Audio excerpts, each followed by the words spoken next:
Aussi financièrement, j'ai souffert. Vous savez, le message de la sainteté, les gens ne l'aiment pas. Il m'arrivait de prêcher, les gens ne me soutenaient pas. J'ai manqué des fois l'argent pour payer un loyer. J'ai manqué des fois la nourriture. J'ai manqué des fois où habiter. Mais je ne pouvais pas rentrer chez mes parents parce que j'avais quitté la maison de mon père. Comme il ne croyait pas en moi, je suis allé trouver une maison. Mais après une année, je ne savais pas payer un loyer de 120 $. J'ai dû aller habiter dans des familles. Des fois, maman me chassait. Des fois, j'habitais des garages. Mais il y avait une belle chambre chez mes parents. Et Dieu m'a dit, tu ne rentreras pas. Mais petit à petit, Dieu m'a fait grâce. J'ai rencontré un homme de Dieu, plutôt un passe-pas, qui m'a dit, pasteur, viens prêcher à tel endroit. Je suis arrivé et j'ai prêché. Les gens étaient étonnés. Ils voulaient même me transporter. Ils m'ont béni. Ils ont changé ma vie. Depuis, ça va. La souffrance, avec S majuscule, où tu prêches, tu n'as pas mangé, tu finis de prêcher, tu ne sais pas si tu vas manger.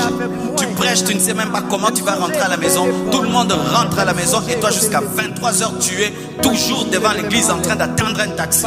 Où tu fais un jeûne mais tu ne sais pas comment finir. Tu finis une croisade d'évangélisation et en pleine prédication, tu as une hypoglycémie, tu vois noir. Pas parce que tu es attaqué par les démons mais parce que tu as trop faim.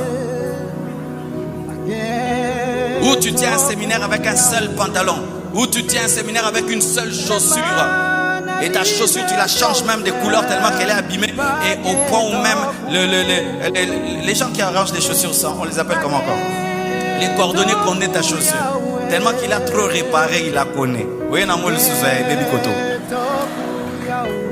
Mais on faisait avec joie. Tu viens à l'église, tu danses, tu chantes. Pourquoi? On n'est pas venu pour cela. Serviteur qui souffre. Ben, je crois qu'un diamant se travaille sous terre pendant longtemps. Il y a la cristallisation, la chaleur. Il paraît même ça passe, ça devient. C'était un charbon avant. Et après des milliers d'années, ça ressort à la surface.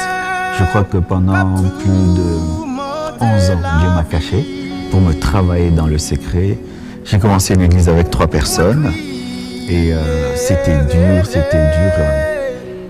Et je priais, je disais à Dieu, pourquoi tu allumes une lampe que tu mets sous la table alors qu'il est écrit dans ta parole qu'on n'allume pas une lampe pour la mettre sous la table?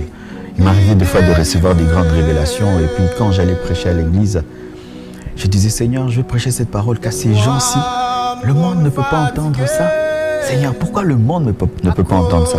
Un jour, j'ai pleuré en écrivant un message. C'était trop fort, j'ai pleuré. J'ai dit Seigneur, pourquoi je dirais ça qu'aux gens de Limba? Pourquoi tu ne peux pas me permettre de le dire au monde? Et je suis venu triste à l'église. Parce que je sentais que ce que j'avais, ce n'était pas seulement pour eux.